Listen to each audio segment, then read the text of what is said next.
The constant wonder of, what am I doing? Is my career right for me? And how do I know?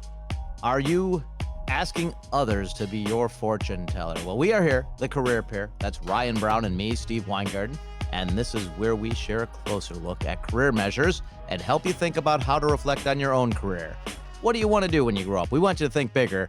And for episode 3, we are looking at planned happenstance. And before we dive into that concept and that measure, we want to remind you to visit us at thecareerpair.com, where you can find all sorts of other little novelties related to this episode and to the Career Pair podcast in general. So enjoy and let's go. Hey, Ryan, talk to me about the planned happenstance measure and the concept as well.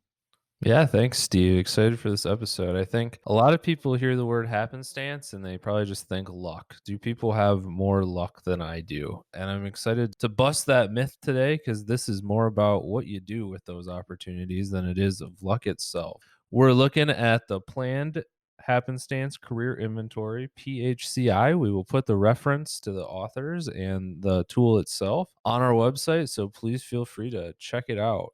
Steve, I mentioned this is more about what you do with luck than luck itself. What does planned happenstance mean to you? Yeah, I like very much how you put it there. And it is this idea that Krumboltz has described way back when, that every situation can be seen as presenting potential opportunities if you're able to recognize them and then take the actions to capitalize them. And as you were speaking, I have a book that Krumboltz and Levin had done called Luck is No Accident. That's the idea of these incidents in life that make this huge difference in your career, but how you go about putting more of those opportunities into place by taking actions in advance of those opportunities or taking action after those opportunities or to even taking action during those opportunities. That's what they're really pushing here. What do you think about that? Yeah, I think that's spot on. And the measure that we have and that we are hoping that our listeners take really does a good job, in my opinion, of measuring that. The planned happenstance career inventory. It is 25 items with 5 different scales, and those 5 scales are optimism, flexibility, persistence, curiosity, and risk taking. I found it to be really, really accurate of who I am and how my career has been playing out. I'm curious to hear how it went for you, but I'll share my results first. Mhm. So, for optimism and persistence and curiosity, I scored relatively high.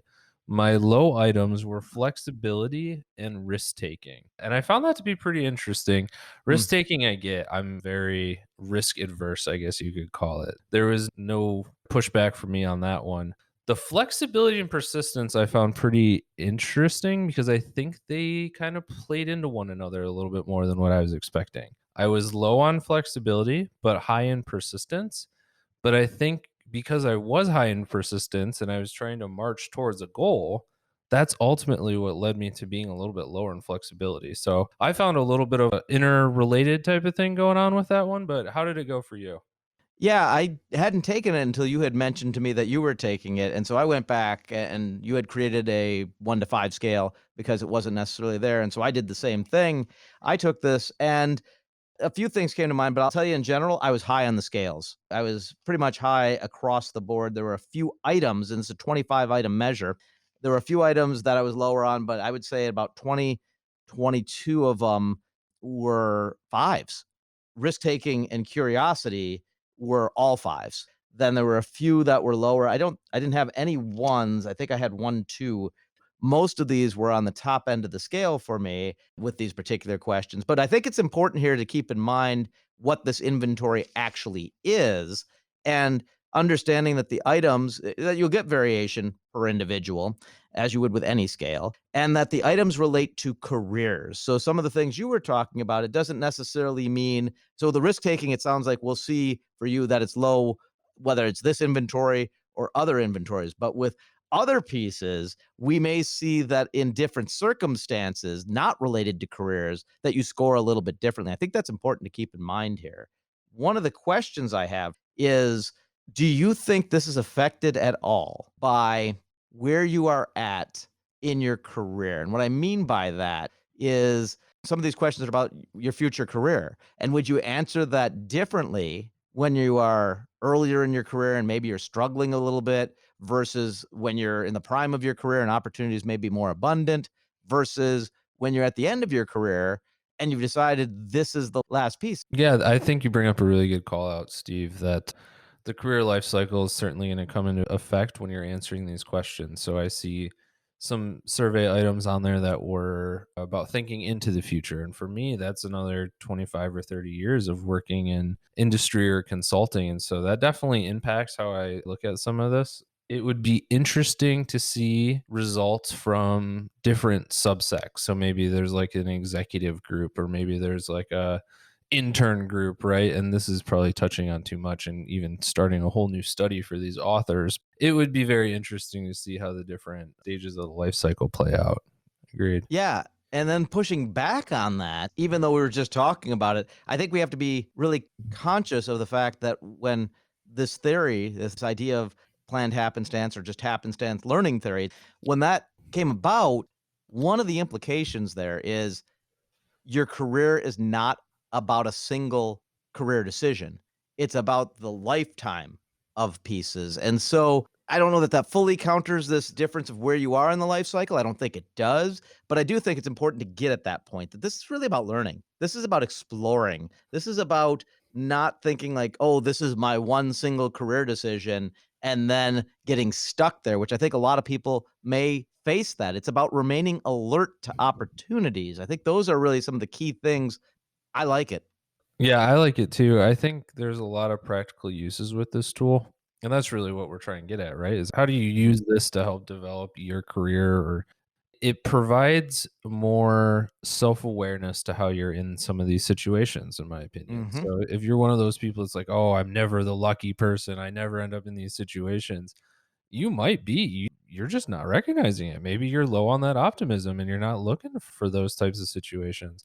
Maybe if there is a situation that presents itself and you're low on risk taking like me, maybe that situation just went by you because you weren't ready to pull the metaphorical trigger on whatever it was that had to happen and get going on a new action there. So, potential to help people that are struggling in their career. And Yeah, and I'm not even sure it's a metaphorical trigger. I think that's one of the things they're trying to push people away from.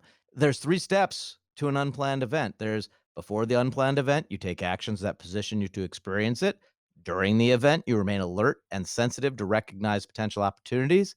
And then after the event, you initiate actions that enable you to benefit from it.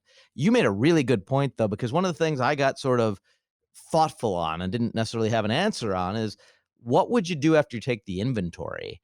What if you're not high on the scales? What is a career counselor or an individual who's doing this on their own? What do you do with that inventory if you're scoring low on it? Does recognizing that blind spot help you to do the things you need to do in order to plan for the luck? Or does there have to be some other sort of cognitive coaching before that helps you reframe things? for me, the first step in change is awareness. So this will Mhm. certainly draw that awareness to it.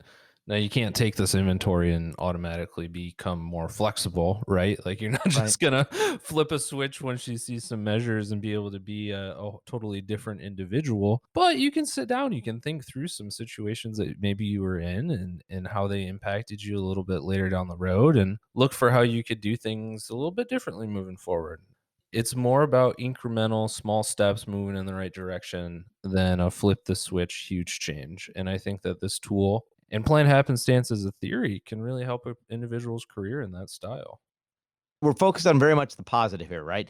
And I think one of the things to keep in mind is I kind of like what this is saying about things like choosing a major, where we don't necessarily want to force people to choose a career when they aren't ready and to feel like that's final. And actually, Krumboltz, who was a leader in this particular theory, makes a point that he had been employed as a gardener, a magazine salesperson, a chauffeur, a farmer, a drill press operator, an aluminum foundry worker, a cereal packager, a railroad loader, an elevator operator, a chemist's assistant, a pancake tester, which is a great one, book publisher's assistant, radio announcer, teaching assistant, tennis coach, camp counselor, career counselor, high school counselor, algebra teacher, military officer, test construction specialist, research psychologist, professor, and author. So his point is don't just get stuck, don't be finalized. But at the same time, we know there's so much out there, especially with like the cost of higher education these days, of hey, pick a major and get going in that and specialize. There is another side to this, but you and I are suggesting you've got to be able to be flexible and see your career in a bigger light and understand it's not just final and done. Yeah, I think that's a great point. Think of it as maybe a trajectory instead of a set path, right? You're moving along a direction. That direction that you're trying to get to is success that's defined by you, but moving in the same direction with many different roads, and you can get there a lot of different ways. I think that word trajectory is a great one. I would also say on the inventory, in planned happenstance theory, you're looking at assessments as a way to stimulate learning. Again, this is all about learning. That's what our podcast is about too. So it's a really nice fit with that. Any final thoughts on this particular inventory? I like it. I would encourage others to go out there. I've always been a person who thought the harder you work, the luckier you get. And so when I saw that we were going to be covering this topic, I originally was set to be like, oh, luck isn't a thing. You got to work for your luck. But this is about what you do with your situation. And maybe that's what luck is in a different style of a definition. Keep your eyes peeled for cool opportunities if you're not already doing that, and find ways to take advantage of it. What about you? What are your closing thoughts on this one, Steve? I think you just knocked it out of the ballpark. I'm just going to say one more time, planned happenstance is the concept, and you'll see more about this on our website. Add it to your career plan. Let's move on to career changes. Okay, career changes is where we get to share about someone who you may have heard of before because of something they did in their career. What we're going to talk about is what their career path was or almost was. It's almost like we're playing with potential alternate history there. Ryan, today's individual is Dr. Polly Matzinger. Polly Matzinger designated herself as least likely to succeed coming out of high school. So not only was she modest, but she also kind of proved herself wrong because she ended up being world renowned in her profession. Polly was a dog trainer in the jazz business, a Playboy bunny, and a world renowned immunologist, most famous for the danger model. Goes to show you can always turn your career around or change careers. It's never too late, is it, Steve? No, and as a matter of fact, one of the reasons we chose Dr. Polly Matzinger is because she was featured in the book Luck is No Accident. And that chapter that she was in was wake up before your dreams come true. So, in other words, make sure you are taking advantage of these opportunities. She had been in all these other careers and hadn't necessarily seen the light yet on where she was going with her particular career. Should point out she dropped in and out of college for years too. She just decided that every job was boring and that she would be a cocktail waitress and train dogs all of her life. Ended up in a much different direction. So very interesting to see that the change can happen at any time. And it's just a matter of finding that right place, but not to miss that opportunity. Yeah, to me, it shows that you don't always need the perfect skill set or competencies, right, to be able to do a job and do it successfully. So I'm sure a lot of people listening see these job descriptions for these entry level positions that are asking for 5, 10 years of experience. Just apply to it. You don't need the perfect experience. You don't need the perfect academic background. You're able to use whatever it is that you have within you, and you can become successful in a whole bunch of things. So just go for it, I say, when you're applying to jobs. She was a very curious person. And one of the bullet points in the book describing her story and what actions she took to make her luck happen was she was intrigued by a conversation among a group of faculty from the local university and she asked them a question. She was questioning a lot of things. That curiosity is so underrated sometimes. Ryan, anything else you want to say about Dr. Polly Matzinger? Dr. Matzinger showed us that it's never too late to do something different. The best way to do it, jump right in, go for it. Yeah, Polly Matzinger just goes to show that career paths are not always singular or straight. And I think that fits with this planned happenstance concept. Your career path may yet take another direction. Hey, we want to thank you for listening, assuming that you did listen. Hopefully, we were able to provide a new reflection for your career, get you thinking a bit differently. As a reminder, check out the Career Pair podcast at thecareerpair.com. We're always happy to build a relationship and make some new friends. And consider leaving us a review wherever you are listening. We especially like reviews and lists on Podchaser, so help us out there. Be well, be humane, be meaningful in your work and your causes. Take care. Thanks for listening, everybody.